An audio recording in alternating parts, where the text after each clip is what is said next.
73편 같이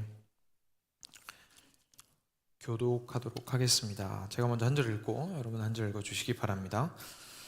하나님이 참으로 이스라엘 중 마음이 정결한 자에게 선을 행하시나 나는 거의 넘어질 뻔하였고 나의 걸음이 미끄러질 뻔하였으니 이는 내가 악인의 형통함을 보고 오만한 자를 질투하였음이로다.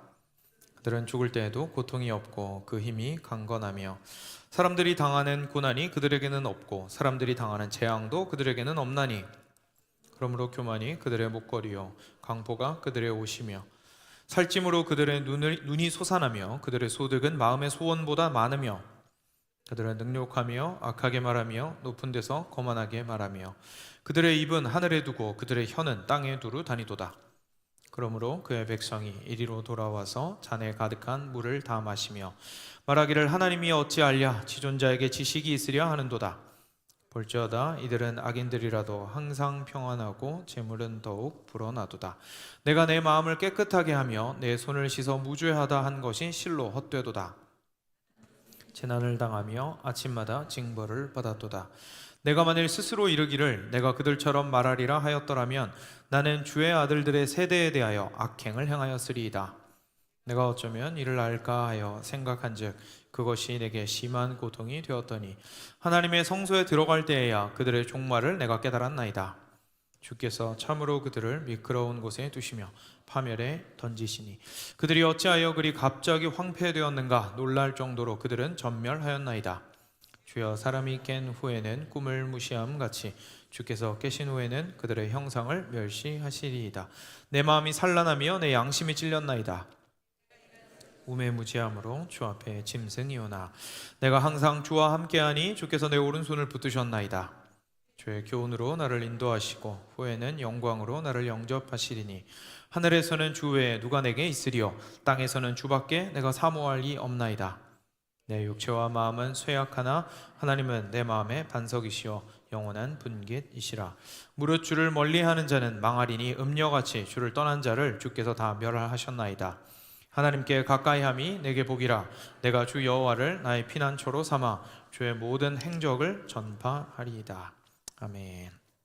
네, 제목이 좀 길죠. 하나님의 선하심이 의심스러울 때 어떻게 할 것인가 라는 제목으로 같이 함께 시편 73편 보도록 하겠습니다.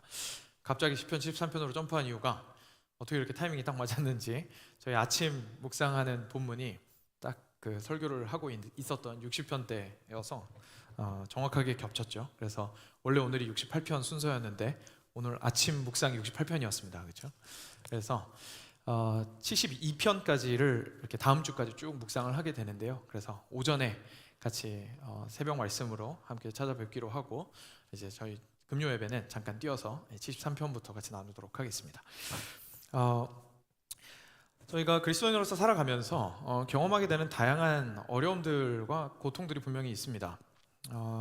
그게 뭐 몸이 아픈 것일 수도 있고 정신적으로 고통스러운 것일 수도 있고 또는 관계가 어려울 수도 있습니다.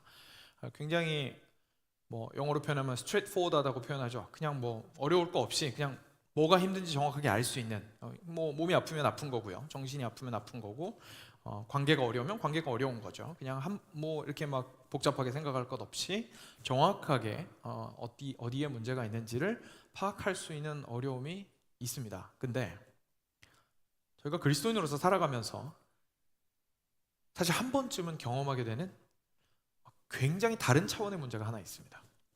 굉장히 다른 차원의 문제가 하나 있습니다. 만약에 저희가 그리스도인이 아니었다면, 하나님을 그렇게 신실하게 믿고자 하지 않았다면 사실은 별로 그렇게 저희들을 힘들게 하지 않았을 문제가 있습니다. 그게 바로 오늘 시편 기자가 이야기하고 있는 문제입니다. 무슨 문제인지 저의 언어로 표현하기 전에 먼저 본문으로 바로 들어가서 무슨 문제인지 1절부터 3절을 보고 또 계속 살펴보도록 하겠습니다. 자, 1절부터 3절을 같이 한 목소리로 천천히 읽겠습니다. 하나님이 참으로 이스라엘 중 마음이 정결한 자에게 선을 행하시나 나는 거의 넘어질 뻔하였고 나의 걸음이 미끄러질 뻔하였으니 이는 내가 악인의 형통함을 보고 오만한 자를 질투하였음이로다. 아멘. 자, 여기서요 세 가지 상황이 등장을 하고 있습니다. 그리고 이 세 가지 상황이 한꺼번에 발생했습니다.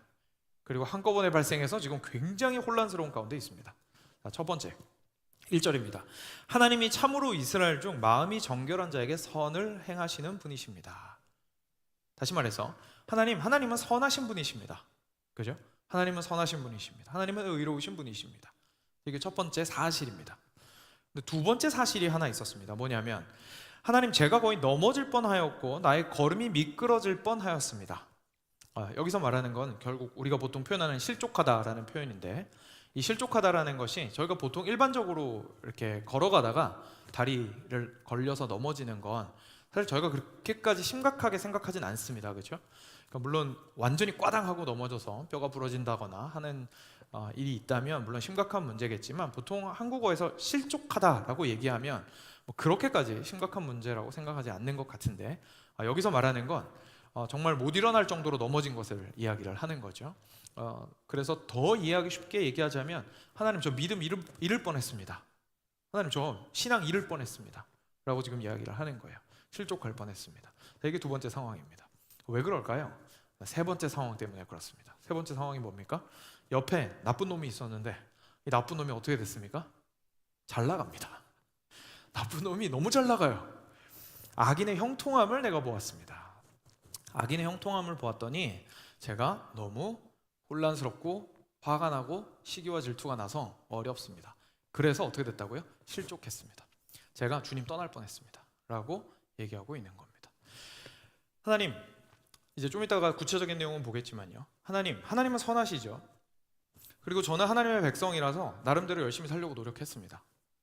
근데 옆에 하나님은 거들떠 보지도 않고 심지어 대적하면서 살아가는 저 사람은 왜 저렇게 잘 나갑니까? 그죠? 근데 여러분 생각해 보시면요, 요 셋 중에 두 가지만 저희가 묶으면 사실 이해하는데 별로 그렇게 어렵지가 않습니다. 한번 생각해 보시죠. 하나님이 없다고 생각해 보시죠. 예수님 안 믿는다고 생각해 보세요.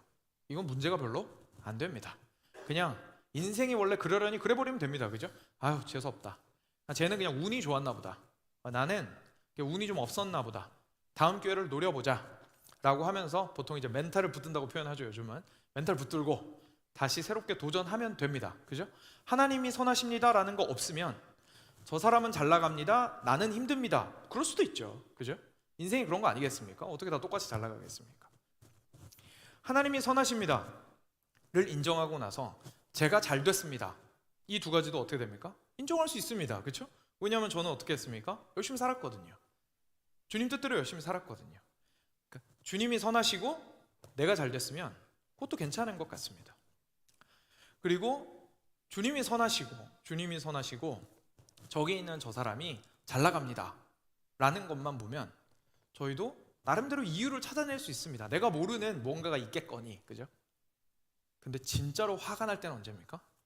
나는 열심히 살았는데, 나는 하나님 앞에서 올바르게 행하고자 정말 피땀 흘려가면서 애썼는데, 옆에 있는 하나님을 완전히 등지고 있는 누군가는 승승장구하고 있을 때, 근데 하나님이 선하시다라는 사실을 인정해야 될 때, 저희를 미치게 만드는 겁니다. 이 세 가지를 동시에 조화롭게 생각을 할 수가 없는 거죠. 하나님이 선하시다면 어떻게 이렇게 행하실 수 있는가라는 질문이 들게 됩니다. 우리가 하나님 믿지 않았다면 할 필요 없는 고민입니다. 처음에 말씀드렸던 것처럼 하나님이 선하십니다라는 믿음이 없다면 별로 문제 안 됩니다. 인생 살아가는 데 있어서. 우리가 그리스도인이어서 많이 다루지 않는 문제이긴 하지만 사실은 우리 모두가 하필 그리스도인이어서 꼭 마주하게 되는 문제입니다. 하나님, 이거 뭐죠? 하나님께서 의로우시다라는 건 그래도 제가 하나님 뜻대로 따르면 그에 걸맞는 보상을 얻는 것이라고 생각했는데 왜 그게 정확하게 이루어지지 않는 겁니까? 라는 질문을 하게 되는 것, 그것이 사실 그리스도인이 되고 난 이후에 저희가 던질 수밖에 없는 굉장히 중요한 아주 실존적이고 저희들의 삶에 맞닿아 있는 문제입니다. 오늘 시편 기자가 그 질문을 던지고 있습니다. 근데 이 73편 정말 너무 사랑할 수밖에 없는 이유 중에 하나는 답만 그냥 던지는 것이 아니라요, 자신의 생각의 흐름을 쭉 하고 보여주고 있습니다, 저희에게. 그래서 오늘 저희가 할 일은 그냥 우리 시편 기자와 함께 그 마음을 이해하면서 쭉 따라가면 됩니다. 그러면 오늘 말씀 제목처럼 악인의 형통함이 부러워서 시기와 질투하는 마음으로 마음이 너무 어려울 때에, 하나님이 공평하시지 않는 것 같다라는 생각이 들 때에 어떻게 어디에서 우리가 답을 찾을 수 있는지를 자연스럽게 발견할 수 있을 겁니다. 그래서 오늘 말씀으로 구체적으로 들어가 보도록 하겠습니다. 1절부터 3절을 통해서 오늘의 문제에 대해서 일단 식별을 했고요. 4절부터 같이 보겠습니다. 먼저 4절부터 10절까지인데요. 제가 천천히 읽으면서 조금씩 살펴보도록 하죠. 제가 읽어드리겠습니다.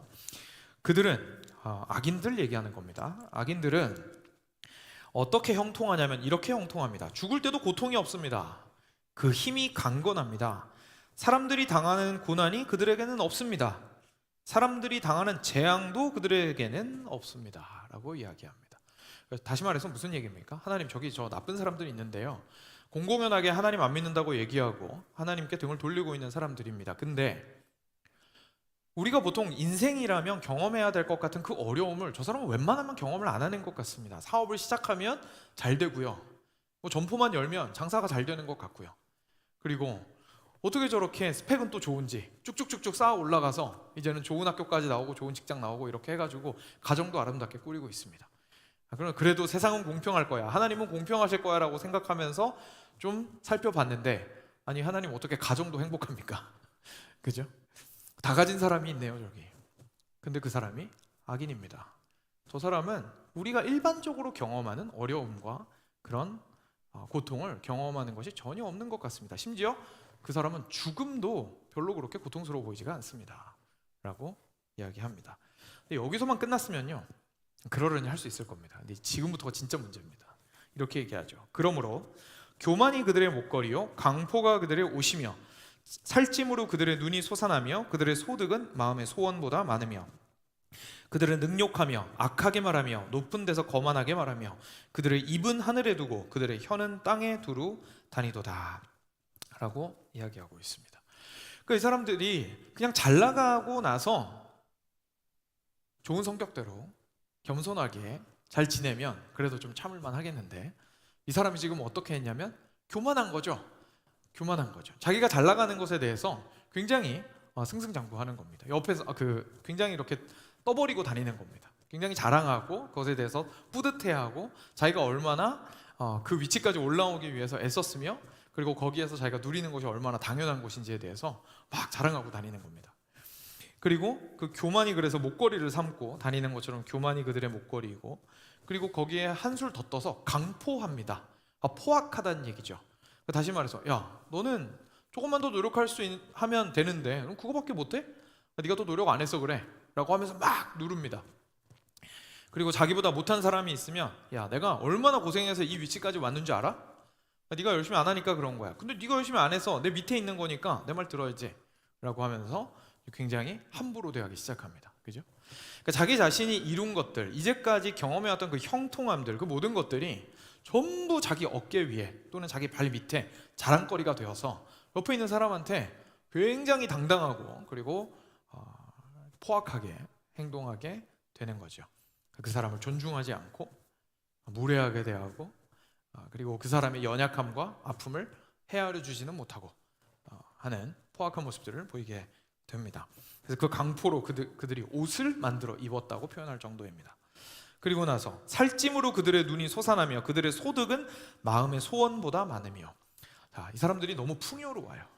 필요한 것만 가득한 것이 아니라 차고 넘치고 있어요. 가지고 있는 게. 그래서 몸이 그냥 건강한 걸 넘어서서 살이 쪄 있습니다. 그리고 그 다음 표현이 참 저희를 실족하게 하죠. 이 시인과 저희 마음을 함께하게 하죠. 그들의 소득은 마음의 소원보다 많다고 얘기합니다. 무슨 말입니까? 나는 원하고 원해서 기도하고 피땀 흘려도 얻을까 말까인데 그 사람은 어떻다고요? 야, 나는 I didn't ask for it. 나는 물어본 적도 없어. 기도한 적도 없는데 근데 뭐 어떻게 창고가 가득 차 있는 걸 이렇게 얘기한다는 거예요. 정말 너무 화가 날 노릇이죠. 옆에서 열심히 인생을 살아온 사람, 특히나 열심히 살아온 것에 비해서 리워드가 적다고 생각하는 사람 입장에서는 이 이야기 들으면 정말 열불이 날 수밖에 없습니다. 나는 뭐 굳이 이렇게까지 가지려고 하지 않았어. 근데 뭐 이렇게 차버리네? 이렇게 얘기를 하고 있는 이 사람의 모습입니다. 갈수록 저희가 시인과 마음을 함께하기가 좀 좋죠. 네, 저희도 충분히 느낄 수 있는 마음들인 것 같습니다. 그래서 그들은 능욕하고 악하게 말하고 높은 데서 거만하게 말하고 입은 하늘 위에 있고, 그죠? 자기가 저 위에서 이렇게 내려다보면서 말하는 것처럼 입은 하늘 위에 있고 혀는 땅에 두루 다니도다. 야, 내가 다 알아. 다 다녀봤어. 나 정도 위치에 오면 다 보이는 게 있고 다 아는 게 있어. 네가 아직 모르는 게 있으니까 들어봐봐. 그죠? 그래서 이 악인의 모습 충분히 그려지실 겁니다. 구체적으로 그런 사람이 안 그려지셨으면 좋겠지만 누군가 떠오르실 수도 있고요. 그래서 이런 사람을 시인이 만나게 된 거죠. 그러면서 앞서 말씀드린 것처럼 그냥 단순하게 그래요 주님, 저 사람은 그냥 저렇게 잘 나가나 보군요 라고 하고 끝날 수 있었다면 괜찮았겠지만 그렇지가 않았습니다. 왜냐하면 본인은 정말 열심히 살았거든요. 본인은 정말 하나님 앞에서 의롭고자 했거든요. 그래서 그 다음 부분을 10절부터 보겠습니다. 그러므로 그의 백성이 이리로 돌아와서 잔에 가득한 물을 다 마시며 말하기를 하나님이 어찌 알랴 지존자에게 지식이 있으랴 하는도다. 뭐라고 하는 겁니까? 지금 와서 물 한 사발 마시고 얘기하는 거죠. 하나님이 어디 있냐? 저 악인이 저렇게 잘 나가고 있는데 하나님이 도대체 아시는 게 무엇이 있단 말이냐? 그래, 하나님 뭐 그냥 하늘 위에서 지존자이시고 초월자이시고 나같이 이 땅 가운데에서 고생하고 있는 사람의 삶 따위는 관심 없으실 거야. 하나님이 뭘 아시겠어? 내 인생에 뭐 그렇게 관심이 있으시겠어? 조금이라도 하나님께 가까이 있는 사람들한테나 관심이 있으시겠지. 지금 이렇게 상황이 벌어졌는데 나는 이렇게 애쓰고 있는데 저기 저 사람은 악한데도 불구하고 잘 나가는 거 보면 하나님은 분명히 눈을 돌리고 계신 것이 확실해 라고 푸념 섞인 말을 하기 시작합니다. 다시 말해서 이런 거죠. 지금 현재 상황이 그냥 단순하게 지나갈 수 있는 인생의 고통을 넘어서서 실제로 하나님에 대한 신학적인 질문으로 발전됐습니다. 정말로 하나님이 어떤 분이신지를 알아야만 우리 삶이 지속될 거 아닙니까? 그렇죠? 그리스도인으로서 살아가려면. 근데 그 부분이 딱 하고 걸린 거죠. 하나님이 계시다면, 그리고 그 하나님이 선하시다면 이런 일은 있어서는 안 되는 거 아닙니까? 라는 생각이 들게 되면서 결국 발전하게 된 생각은 하나님 뭐 모르시는군요. 하나님 어떻게 아시겠습니까? 하나님이 지식이 있으시겠습니까? 하나님은 그냥 하나님이 계신 그곳에서 편안하게 계시겠군요. 내 인생은 이렇게 힘듭니다 라고 생각하는데 로까지 발전을 하게 됩니다. 그래서 계속해서 말합니다. 볼지어다 이들은 악인들이라도 항상 평안하고 재물은 더욱 불어나도다. 내가 내 마음을 깨끗하게 하며 내 손을 씻어 무죄하다 한 것이 실로 헛되도다. 나는 종일 재난을 당하며 아침마다 징벌을 받았도다 라고 이야기합니다. 그 사람의 인생을 보고 나서 내 인생을 다시 돌아보게 되니까 이런 생각이 나는 거예요. 나는 저렇지 않았는데, 나는 보면 내가 정말로 내 마음을 깨끗하게 하려고 했고 내 손을 씻어서 무죄하게 하려고 했는데 이럴 거면 이게 다 무슨 소용인가? 그죠? 이럴 거면 이게 다 무슨 소용인가? 내가 그렇게 깨끗하게 하고 정결하게 살려고 해서 결국 얻게 되는 것이 이런 고난과 고통과 심지어 모함과 그리고 부당한 대우와 미움들이라면 내가 도대체 무엇을 위해서 그렇게 했단 말인가? 나는 종일 재난을 당하고 저 사람과 다르게, 그죠? 나는 종일 재난을 당하고 아침마다, 다시 말해서 일어날 때마다 벌을 받은 것과 같았도다. 내 인생은 이렇게까지 어려운데 이를 어떻게 하면 좋단 말인가? 라고 이야기합니다. 그러면서 15절에 이렇게 말하죠. 내가 만일 스스로 이르기를 내가 그들처럼 말하리라 하였더라면 나는 주의 아들들의 세대에 대하여 악행을 행하였으리라. 내가 어쩌면 이를 알까 하여 생각한즉 그것이 내게 심한 고통이 되었더니 라고 말합니다. 무슨 말이죠? 저희가 보통 잘 하는 말 있죠. 내가 못해서 안 한 게 아니야. 그죠? 내가 못해서 안 한 게 아니야 라고 지금 말한 겁니다. 저도 할 수 있어요. 저도 저 사람처럼 악하게 살 수 있어요. 저도 저 사람처럼 그냥 그렇게 할 수 있었고, 만약에 하나님께서 결과적으로 허락하시는 것이 이렇게 차이가 난다면, 전혀 나의 의로운 행위에 보상이 없다면 하나님, 이건 그냥 저 사람 따라서 제가 못 살아서 그런 것도 아닌데 그렇게 사는 게 낫지 않았겠습니까?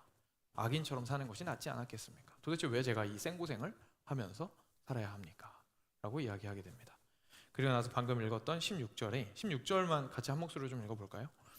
시작. 내가 어쩌면 이를 알까 하여 생각한즉 이것이 내게 심한 고통이 되었더니. 그렇습니다. 그래서 이 사람은 너무나 괴롭습니다. 이 사람이 지금 괴로운 이유가요, 자기가 힘들어서 그런 게 아닙니다. 그죠? 자기가 힘들어서 그런 게 아닙니다. 하나님의 선하심이 이해가 안 되는 겁니다.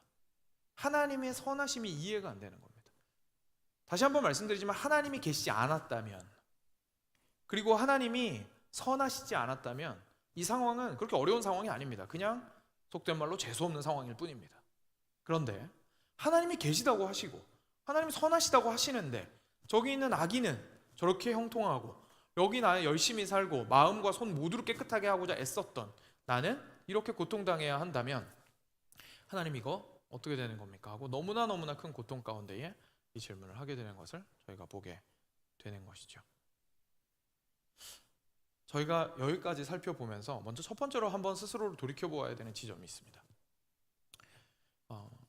인생을 살아오다 보면 이런 질문을 할 때가 분명히 오는 것 같습니다. 그것이 얼마나 가깝게 나에게 다가와서 정말 나의 존재 자체를 뒤흔들고 고통스럽게 만드느냐, 아니면 그냥 조금 제너럴한 질문으로 하게 되느냐 정도의 차이이지, 하나님을 믿는다면 우리가 할 수밖에 없는 질문인 것 같습니다. 근데 혹시 그때에 여러분들께서는 어떻게 하셨습니까? 그 질문이 들었을 때 혹시 어떻게 하셨습니까? 굉장히 많은 경우에 저희들은 그냥 덮고 넘어갑니다. 그죠? 덮고 넘어갑니다. 이 세 가지 사실, 하나님은 선하시고 나는 의롭게 행하고자 했고 저 사람은 악하고, 근데 얻고 있는 결과는 너무나 다르고, 이 세 가지 사실을 함께 조화롭게 생각하는 것은 거의 불가능에 가깝기 때문에 저희들은 보통 생각하기를 포기하곤 합니다. 그리고 여기에 이 시인이 말하고 있는 것처럼 정말 영혼이 찢어지는 고통과도 같기 때문에, 그렇기 때문에 저희가 생각하기를 포기할 때가 참 많이 있습니다. 생각하기를 완전히 포기하지는 못합니다. 그렇다고 해서. 왜냐하면 저희가 삶을 계속 진행을 하고자 한다면 어떤 식으로든 합리화를 해야 되거든요. 그러다 보니까 저희가 나름대로 생각하는 것들이 있습니다. 저희가 나름대로 일반적으로 자주 생각하게 되는 방식들이 있죠. 일단 첫 번째로 가장 안 좋은 것은 실제로 하나님에 대한 믿음을 잃어버리는 겁니다. 그죠? 이런 하나님 없습니다. 이따위로 인생이 진행될 거면, 세상이 이렇게 악하다면, 내가 이렇게 선하게 살고자 애썼는데도 불구하고 되는 게 아무것도 없다면, 또는 나는 그렇다 치더라도 옆에 저기 있는 저 선한 사람이 저렇게까지 고통당해야 한다면 하나님은 없다 라고 말하며 등을 돌리게 되는 가장 극단적인 상황 분명히 있습니다. 분명히 있습니다. 또는 이런 경우가 있습니다. 우리가 여전히 하나님 안에서 버티고 있다면 이렇게 생각을 하는 거죠. 많이 뒤로 물러선 다음에 어떻게든 잘못을 찾아내고자 하는 겁니다. 나의 인생을 바라보면서, 그래, 내가 이렇게 벌을 받고 있다는 것은, 내가 이렇게 고통당하고 있다는 것은 뭔가 분명히 내가 저 사람보다 잘못한 게 있는 걸 거야. 있는 걸 거야. 하나님은 공의로우시고 의로우신 분이시니까, 그죠? 공의로우시고 의로우신 분이시니까 내가 뭘 잘못했으니까 이 고생을 하는 거겠지 라고 생각합니다. 그래야 마음이 좀 편하죠. 내 인생이 아무리 고통스럽다 할지라도. 또는 반대로 생각합니다. 저기 저 사람이 너무 내 눈에는 악해 보이지만 그래도 하나님 눈에는 괜찮나 보다. 그죠? 내가 알지 못하는 뭔가 하나님 눈에 드는 뭔가 있겠지. 단지 내가 모를 뿐이겠지 라고 하며 애써 외면하고자 합니다. 네, 많은 경우에 우리가 그렇게 판단할 수 없을지도 모릅니다. 그런데 지금 현재 시인이 말하고 있는 이 상황은 굉장히 판단이 선명하게 되는 상황입니다. 하나님의 진리에 비추어 보았을 때 저 사람은 진짜 악한 사람인 거예요. 등을 돌리고 있는 사람이에요, 하나님께. 그리고 자기 자신은 완벽하다고 지금 얘기하는 건 아닙니다. 그렇죠? 그렇지만 너무나 애를 쓰면서 마음과 손을 모두 깨끗하게 하고자 애썼던 사람이라는 것은 말씀을 이 사람이 모르는 사람이 아니기 때문에 말씀에 비추어 보아서 그래도 어느 정도는 양심의 손을 얹고 떳떳하게 말을 할 수 있는 상황입니다. 그러니까 그렇게 어물쩡하고 넘어가기가 굉장히 어려운 상황이죠. 실제로 우리는 이런 여러 가지 생각들로 합리화를 하면서 상황을 어떻게든 이해하려고 애써보기는 하지만 결과적으로 그래서 정말로 내가 선하게 행동해도 리워드가 올바르게 오지 않고 저기서 악행을 했는데도 인생이 형통한 그 상황 속에서 하나님은 어떻게 선하신가에 대한 문제점을 해결하지는 못했습니다. 결국 해결하지는 못했습니다. 이해할 수 없어서 미루어 두고 그냥 그 원래의 원칙은 그대로 두고 살아가기로 결정하며 내가 하던 일을 계속 하기로 합니다. 신앙을 잃지 않았다는 것에 대해서 감사하면서 말이죠. 그런데 참 안타깝게도 이 부분이 해소가 안 되면 저희들은 결국 어떤 마음을 가지게 되는 거냐면요, 하나님의 선하심에 대해서 의심하게 됩니다. 저희들이 단지 그것을 말로 표현하지 않았을 뿐입니다. 단지 그것을 올바르게 어떻게든 저희가 솔직하게 자기 자신을 돌아보면서 대답하지 않았을 뿐이지, 잠깐 옆으로 미루어 두었다라는 뜻은 결국 내 안에 무엇이 있다는 뜻이냐면 하나님의 선하심에 대한 의심을 해소하지 않고 그냥 두고 있다는 뜻입니다. 그래서 실제로 어려운 일이 발생을 했을 때 거기에서 이전에는 버텨오다가 넘어지면서 거봐 하나님 없잖아 라고 하고 그때는 넘어져 버리든지, 또는 그것이 아니라 그때에도 너무나 하나님께서 선하시다라는 사실은 인정할 수 없기 때문에 자기 나름대로의 방법으로 보상을 얻으려고 애쓰게 됩니다. 왜냐하면 하나님께서 주시는 삶은 믿을 수가 없기 때문이죠. 그래서 하나님을 믿는다고는 말을 하지만 여전히 이 삶에서의 결과는 내가 어떻게든 책임지면서 내보려고 애쓰게 되는 우리들이 되게 되는 거죠. 하나님 안에서의 최고의 기쁨과 하나님께서 주시는 최고의 행복을 꿈꾸기보다 그냥 내가 얻을 수 있는 현 상황에서의 리워드를 어떻게든 얻으며 저희가 조금씩 살아나가는 것이 저희가 보통 삶을 살면서 하나님의 선하심에 대해서 대답하지 않고 살아가는 방법인 것 같습니다. 그래서 이것이 그만큼 저희의 영혼에는요 굉장히 큰 아픔으로 다가올 수밖에 없는 문제입니다. 그렇지만 반드시 해소를 해야겠죠. 근데 어떻게 이 문제가 해결이 될까요? 저희가 생각을 했을 때에는 저희가 원하는 해결 방법이 분명히 있습니다. 그렇죠? 저희가 원하는 해결 방법이 분명히 있습니다. 하나님이 선하시면 그 선하심을 명확하게 보여주시면 됩니다. 그게 저희가 생각하는 해결 방법입니다. 만약에 하나님께서 좀만 기다려봐 아직 끝이 안 났어 라고만 하셔도 저희는 그래도 참을만 할 것 같습니다. 그렇죠? 그래서 지금은 이 모양이더라도 그래도 조금 있으면 하나님께서 나에게 보상을 해주시면 조금 더 참아보겠습니다. 다시 말해서 하나님께서 내가 생각하는 기준으로 선과 악을 판단해 주시는 것이 문제의 해결이라고 우리는 여전히 생각을 하면서 살아가게 됩니다. 그런데 오늘 시편 기자가 저희로서는 도저히 생각할 수 없는 방식으로 이 문제를 해결하는 것을 저희에게 보여주고 있습니다. 오늘 핵심 구절입니다. 17절 같이 한 목소리로 읽겠습니다. 같이 읽겠습니다. 하나님의 성소에 들어갈 때에야 그들의 종말을 내가 깨달았나이다. 아멘. 무슨 뜻인지 이해가 되시나요? 사실 무슨 뜻인지 이해가 안 되는 게 정상입니다. 왜냐하면 앞서 말씀드린 대로 저희가 원하는 방식으로 문제가 해결된 것이 아니기 때문에 그렇습니다. 저희는 얘기합니다. 하나님, 그러니까요, 누가 옳은 거냐고요. 하나님 저한테 잘못하셨다고 해도 돼요. 그죠? 제가 뭐 다 옳다고 했습니까? 저한테 잘못한 거 있으면 잘못했다고 하세요. 그리고 나서 지금 인생의 이 고난과 고통 당하면 뭐 저 얼마든지 수용할 수 있습니다. 하나님 저 사람이 내 눈에는 너무 악해 보이는데 선한 거 있으면 있다고 말씀하세요. 괜찮아요. 말씀하시면 제가 인정할게요. 거기에서 함구하고 계시니까 제가 인정을 못하는 거 아닙니까? 하나님 좀 움직이셔야죠. 당신의 선하심은 어디 있습니까? 그러다가 그 질문을 한가득 안고 불만이 가득 차서 하나님의 성소 안으로 들어갔습니다. 여호와의 성소에서 하나님의 임재하심을 만나게 됩니다. 거기에서 옳고 그름의 기준을 제시하시는 분이 아니라 옳고 그름 기준 그 자체이신 하나님을 만나게 됩니다. 그래서 거기에서 무너지게 됩니다. 하나님, 제가 원하는 방식대로 옳고 그름을 판단해 주시고 해결해 주세요 라고 이야기했던 이 사람이 자신의 생각과 상상과 그리고 모든 기준과 능력과 지혜를 초월하시는 하나님을 성소에서 직접 마주하였을 때에서야 비로소 내가 이 말을 할 수 있는 존재가 아니었던 거구나 라는 사실을 깨닫게 됩니다. 왜냐하면 내가 하나님한테 요구했던 것은, 하나님 기준은요 제가 가진 기준이 맞는 거예요. 제가 가진 기준이 맞는데 제 기준에 따라서는 하나님께서 판단하시는 것이 말도 안 되니까 설명을 해주시든지 아니면 나의 기준이 옳다고 말씀하시고 그 기준 따라서 행해주세요 라고 하면서 하나님한테 옳고 그름의 기준 자체를 요구하고 있었다라는 사실을 깨닫게 됩니다. 거기서 만난 하나님은 너무나 크셔서, 성소에서 만난 하나님은 너무나 크셔서 하나님께서 이 모든 것들을 붙들고 계시며 나로서는 상상할 수 없는 지혜와 깊이와 넓이로 온 땅을 한꺼번에 붙들고 계시고 단 한순간도 놓치신 적이 없이 당신께서 이 땅을 다스리고 계시다는 사실을 발견하게 되고 깨닫게 됩니다. 거기에서 내가 누군지를 깨닫게 됩니다. 아, 저는 하나님께서 만드신 존재였죠. 옳고 그름의 기준이 나에게 있는 것이 아니라 주께 있었죠.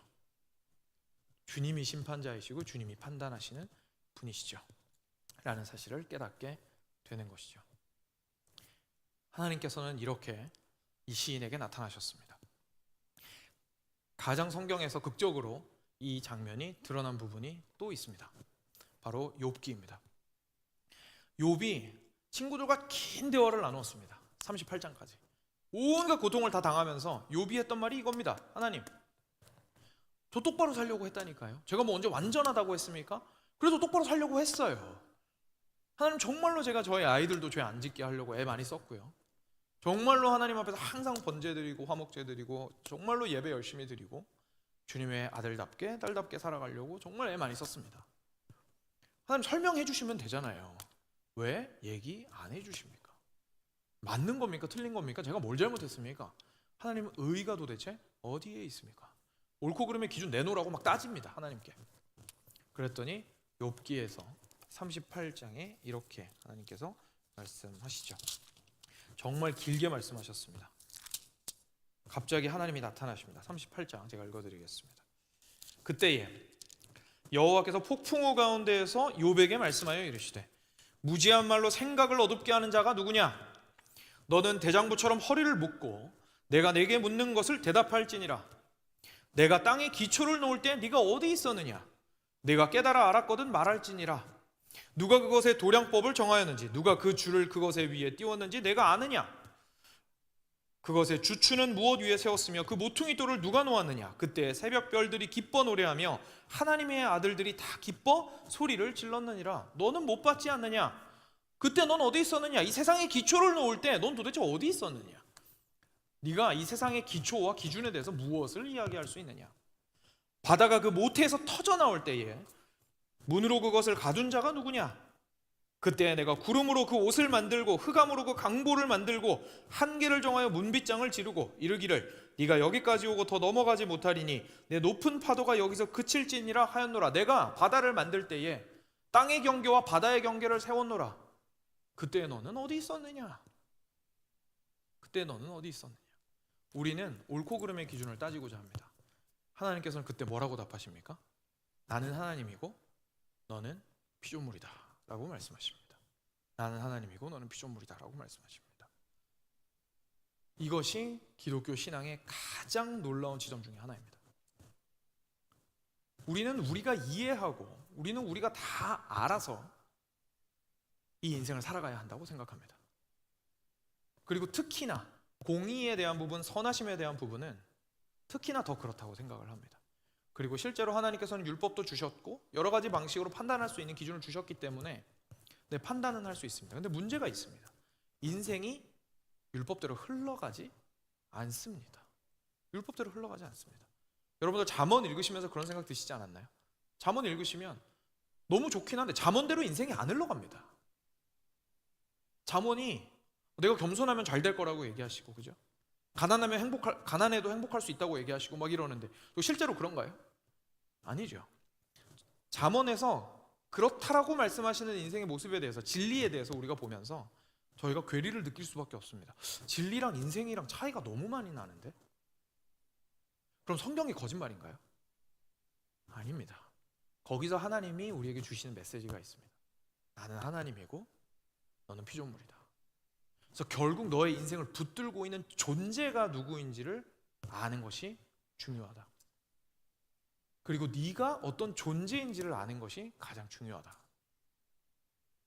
너를 창조한 자가 너에게 네가 이해할 수 있는 말씀으로 최대한 모든 것들을 주기는 했으나 그 인생 전체를 붙들고 있는 자는 결국 나다라고 하나님께서 말씀하십니다. 죄와 사탄과 그리고 세상에 온갖 악한 것들로 인하여서 저희들이 컨트롤할 수 없는 세상 속에서 살아갑니다. 그러다 보니까 말씀이 하는 말, 이야기하고 있는 진리와 이 세상에서 살아갈 때에 저희가 실제로 경험하는 삶은 당연히 충돌이 있을 수밖에 없죠. 그런데 거기에서 하나님께서 한 차원 더 높은 요구를 하시는 겁니다. 말씀은 주었는데 그리고 그것대로 내가 반드시 이루어 갈 것인데 그 과정 속에서 너에게 해야 할 일은 피조물로서 창조주인 나를 끝까지 신뢰하는 것이다 라고 이야기하시는 것입니다. 이것을 가장 고통스러운 그 가운데에서 하나님의 선하심에 대해서 너무나 해소가 안 되어서 질문하고 있는 시인에게 하나님께서 말씀하셨던 것이죠. 그리고 나서 시인은 완전히 다른 방식으로 자기 자신을 이제 바라보게 되고 상황을 해석하게 됩니다. 거기에서 하나님을 만난 이후에 성소에서 하나님을 만난 이후에 어떤 일이 있었는지 같이 보겠습니다. 18절입니다. 주께서 참으로 그들을 미끄러운 곳에 두시며 파멸에 던지시니 그들이 어찌하여 그리 갑자기 황폐되었는가. 놀랄 정도로 그들은 전멸하였나이다. 주여, 사람이 깬 후에는 꿈을 무시함 같이 주께서 깨신 후에는 그들의 형상을 멸시하시리이다. 무슨 말입니까? 하나님을 만나고 났더니 그들이 현재는 형통할지라도 내 눈에는 그들이 심판받지 않아서 그리고 여전히 너무나 많은 것들을 누리고 있어서 답답하고 시기질투가 날 정도로 할지라도 하나님을 만나고 났더니 무엇이 보이기 시작합니까? 하나님에 비하면 저들이 한계가 있는 자들이라는 사실을 깨닫게 됩니다. 아직 하나님의 심판이 오지 않았다라는 사실을 깨닫게 됩니다. 그래서 내가 너무나 분개하고 분노하면서 하나님 왜 벌 안 해주시는 거예요? 하나님 왜 저 사람들 저렇게 잘 살아요? 라고 말하는 나를 향해서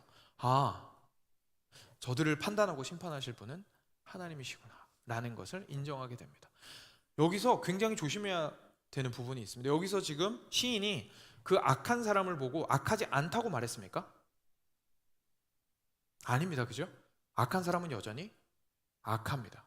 그러니까 저희가 판단하지 말라는 말씀 때문에 착각하면 안 되는 게 있습니다. 악함은 악한 겁니다. 악함을 보고 악한 척 하지 말라고 하지 않으셨습니다. 단지 그것을 내가 심판하는 자가 아니라는 사실을 인정하라는 얘기입니다. 그게 성경이 말씀하시는 바입니다. 나쁜 짓은 나쁜 짓입니다. 악한 건 악한 거고 공의롭지 못한 건 공의롭지 못한 겁니다. 불공평한 건 불공평한 겁니다. 그걸 슈거코팅할 필요 없죠. 좋은 말로 바꿀 필요 전혀 없습니다. 나쁜 건 나쁜 겁니다. 그런데 거기서 우리가 세상 사람과 달라야 하는 이유는 그럼에도 불구하고 하나님께 모든 걸 맡기겠다는 얘기입니다. 그 악함을 하나님께 올려드리게 됩니다. 그리고 나서 자기 자신을 바라보게 됩니다. 갑자기 이렇게 얘기하죠. 내 마음이 산란하며 내 양심이 찔렸나이다. 내가 이같이 우매무지함으로 주 앞에 짐승이오나. 무슨 말입니까? 하나님, 이제 제가 누군지 알았습니다. 제가 가지고 있는 지식과 지혜와 그 범위를 가지고 옳고 그름의 기준을 삼아서 저 사람과 나 사이를 판단하고 있었습니다. 그런데 하나님, 저는 그냥 하나님께 판단을 맡겨야 되는 자라는 사실을 알았습니다. 저는 짐승같이 우매한 자입니다. 주님 앞에서는 정말 주님 앞에서는 아무것도 모르는 자입니다. 그러니 주님께 모든 것을 맡겨드릴 수밖에 없습니다. 제가 그것도 모르고 설친 거 보니까 너무 부끄럽습니다 라고 지금 시인이 고백하고 있는 겁니다. 그래서 내 마음이 산란하며 내 양심이 찔리고 이같이 우매무지함으로 주 앞에 짐승이오나. 뭐라고 합니까? 내가 항상 주와 함께하니 주께서 내 오른손을 붙드셨나이다. 그때 뭐가 보입니까? 하나님, 제가 잊어버리고 있었습니다. 저는 옳고 그름을 판단해야 된다는 사실, 그리고 그것에 따라서 인생이 합리적으로 흘러가야 된다는 사실, 의로운 사람에게 무조건 보상이 주어져야 되고 잘못한 사람한테 무조건 합당한 벌이 주어져야 된다라는 내가 생각하는 공의가 이 땅 가운데서 무조건 이루어져야 된다는 생각 속에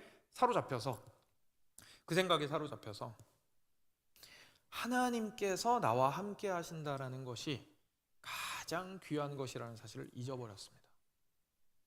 내가 하나님을 만나고 나니까 깨닫게 됩니다. 하나님께서 나와 함께 하신다라는 사실이 나의 옳고 그름이 현재 당장 판단되는 것보다 훨씬 더 중요하였던 것이군요 라는 사실을 고백하게 되었던 것이죠. 주님께서는 여전히 나의 오른손을 붙들고 계십니다. 그리고 보았더니 주의 교훈으로 나를 인도하시고 후에는 영광으로 나를 영접하실 것입니다. 내가 이곳에서 맛보았던, 저희가 앞서서 좀 기도도 드렸지만 그냥 마지막 때에 하나님께서 허락하실 영광이 그냥 마지막 때의 것으로 끝나는 것이 아니라 성소에서 조금이나마 맛보고 누렸던 하나님의 영광으로 영원한 그 영광에 하나님께서 궁극적으로는 반드시 인도하실 거라는 사실을 말씀을 통해서 확인을 하게 됩니다. 그러니 하나님, 오늘 이 순간 나에게 가장 중요한 것은 옳고 그름이 내가 원하는 방식으로 드러나는 것보다 주께서 나와 함께 하신다라는 사실 그 자체입니다. 하늘에서는 주 외에 누가 내게 있으리요? 땅에서는 주밖에 내가 사모할 이 없나이다. 그러니까 이 사람의 마음이 어떻게 됩니까? 이런 마음이 주님을 깊이 있게 사모하게 됩니다. 그 무엇보다도 주님과 함께 있기를 원하게 되면서 주님과 함께하는 그것을 놀랍게 사모하게 됩니다. 이전에는 잘잘못 따지는 거에 완전히 혈안이 되어 있었는데 이제는 과연 주님과 어떻게 하면 조금이라도 더 함께할 수 있을 것인가에 온통 신경이 쏠리게 됩니다. 주님, 이 땅 가운데서 내가 주를 사모하게 됩니다. 내 육체와 마음은 쇠약하나, 무슨 말입니까? 환경은 변하지 않습니다. 하나님, 여전히 이 고통과 고난 가운데서 내가 이겨내야 하는 사실은 변함이 없습니다. 옆에 제 보면 열불나는 건 똑같습니다. 그래도 하나님은 내 마음의 반석이시오 영원한 분기십니다. 그렇지만 제가 흔들리지 않을 것은, 이전과 달리 흔들리지 않을 것은 상황이 정확하게 하나님, 제가 원하는 대로 해결이 되어서가 아니라 하나님이 나의 영원한 분깃이 되시기 때문입니다. 이 상황 자체에도, 내 생각에는 불합리한 이 상황 속에서도 하나님은 나를 붙들고 계시기 때문입니다. 무릇 주를 멀리하는 자는 망할 것입니다. 음녀같이 주를 떠난 자는 주께서 다 멸하실 것입니다. 하나님께 가까이 하는 것이 내게 복입니다. 다른 것이 아니라 내가 처음에 생각했던 복은 내가 행한 만큼 받는 것이 복인 줄 알았는데, 내가 하나님 앞에서 깨끗하게 한 만큼 하나님한테 받는 칭찬이 실제 물질적으로든 육신적으로든 어떤 방식으로든 보상이 주어지는 것이 복인 줄 알았는데, 그것이 아니라 오히려 어렵고 불합리하고 너무나 억울한 이 상황 한복판에서 또 불구하고 하나님께서 함께 하시는 것이 나에게 가장 큰 복입니다. 내가 주 여호와를 나의 피난처로 그래서 삼습니다. 내가 주께 피하겠습니다. 당장 결과가 보이진 않더라도 주님께 피하겠습니다. 그리고 이제 나는 억울해하지 않고 어떻게 합니까? 주의 모든 행적을 전파하는 사람이 되겠습니다. 주님 만나셔야 됩니다 라는 말이 그 다음부터는 완전히 다른 말로 전달되게 되는 겁니다. 예전에는 너가 열심히 주님 섬기면 하나님이 잘해주실 거야, 그죠? 그렇게 설명했었다면 이제는 하나님께서 우리와 함께하는 것이 너무나 큰 복이야. 그분이 우리와 함께 하신다라는 사실은 이 땅의 불합리함을 견딜 수 있는 유일한 근거가 될 수 있어 라고 이야기를 하게 되는 것이죠. 거기에서부터 하나님을 전파하게 되는 것입니다. 사랑하는 여러분, 놀랍게도요, 우리가 그리스도인으로서 살아갈 때에 내가 그리스도인이라는 사실이 가장 잘 드러날 때는 불합리한 상황입니다.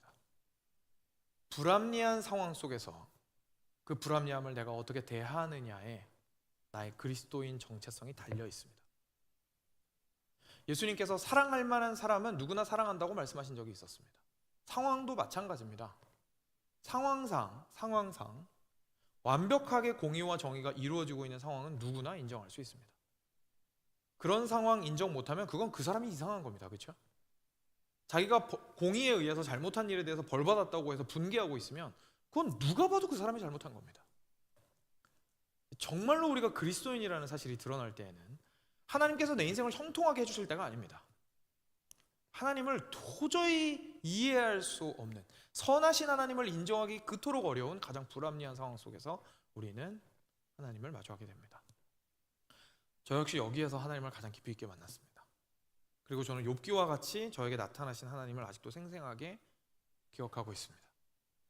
제가 하나님한테 정말 긴 시간 동안 따져 물었습니다. 하나님, 우리 부모님이 선교사님이신데 당신을 위해서 하나님의 복음을 전파하려고 하필이면 편한 데도 많은데 자유롭지 못한 곳에 가서 복음을 전하다가 왜 이 개고생을 해야 됩니까? 그리고 거기에서 전하다가 고생을 해도 뭔가 얻을 것들이 있다면 괜찮겠습니다. 저희 부모님 5년 만에 한국 들어오셨습니다. 하나님 뭡니까 이게? 실패한 선교사라는 딱지. 하나님 우리 부모님이 뭐 헌신도가 부족했습니까? 저는 이렇게 열심히 주님 사랑하고 순수하게 섬기는 분들 많이 보지 못했습니다. 너무너무 화가 났습니다. 너무너무 화가 났습니다. 이런 하나님 믿을 필요 없다고 생각했습니다. 아니 자기 백성을 이렇게 대하는 하나님이라면 뭐하러 믿습니까? 그죠? 뭐하러 믿습니까? 그냥 단지 거기서 믿어야 된다면 이유는 하나밖에 없겠죠. 만약에 그 하나님이 존재하신다면 지옥이 무서우니까. 그 하나님이 선하신지 난 모르겠고 지옥이 무서우니까 믿어야겠죠. 그거 말고는 아무런 이유도 없을 겁니다. 거기에서 하나님과 전쟁을 선포했습니다. 너무너무 선하신 하나님을 인정하고 싶지가 않았기 때문입니다. 왜냐하면 제가 생각하는 선과 악의 기준에 전혀 부합하지 않는 하나님이었기 때문에 그렇습니다. 너무 불합리하게 우리는 고통당하고 있었다고 생각했기 때문에 그렇습니다. 그런데 그때 하나님께서 말씀을 통하여서 그리고 여러 차례 경험들을 통하여서 하나님께서 놀랍게 욥과 같이 내가 하나님이고 너는 피조물이다 라는 사실을 인정할 수밖에 없는 상황 가운데로 저를 몰아세우셨습니다. 거기서 만난 하나님을 저는 잊을 수가 없습니다. 그리고 그 창조주 하나님은 정말로 저의 인생을 완전히 바꾸어 놓으시기에 충분했습니다. 그 이후로 저는 완전히 시편 기자와 하는 이 고백이 저의 고백이 되었습니다. 하나님, 지금 현재 상황이 어떻든지 간에 주님과 함께하는 것이 저에게 복입니다. 제가 가장 두려운 것은 주님을 잃어버리는 것입니다. 주님이 나와 함께 하시는 것이 선입니다. 내가 선하다고 생각하는 상황이 일어나는 것이 선이 아니라 선하신 하나님이 나와 함께 하시는 것이 선입니다. 그래서 오늘도 나와 함께 하시는 주님을 찬양합니다. 내가 주님과 함께 하기를 택합니다 라고 고백하게 되었습니다. 사랑하는 여러분, 우리가 하나님을 향한 그 사모함은 불합리함 앞에서 그리고 부조리함 앞에서 우리의 고통을 참고 견딜 수 있도록 해줍니다. 기쁨으로. 그리고 그 어려움이 있음에도 불구하고 주의 영광을 전파하는 삶을 살 수 있도록 해줍니다. 이것이 그리스도인의 삶입니다. 한번 생각해 보셨으면 좋겠습니다. 삶 가운데 아마 이런 일들이 많이 있으실 것입니다. 도대체 이 고통이 내 인생 가운데 왜 있는 건지 수용하기가 너무 어려운 부분들이 분명히 있으실 겁니다. 내가 이렇게 애를 썼는데도 불구하고 도대체 왜 하나님께서는 그에 합당한 보상을 주시지 않는 건가라고 억울할 수 있습니다. 왜냐하면 애초에 그 길이 아니기 때문에 그렇습니다. 하나님께서 우리한테 보기 원하시는 것은 네가 생각하기에 좋은 것과 의로운 삶을 주는 신이다 라는 사실을 알려주고 싶으신 게 아닙니다. 하나님께서 알려주고 싶으신 건 내가 너의 선이다 라는 사실을 알려주시고 싶은 겁니다. 그래서 이 시간 우리가 기도함으로 오직 우리의 참 선이신 참 복되신 우리 하나님을 온전히 기대하고 바라고 사모하는 시간 되었으면 좋겠습니다.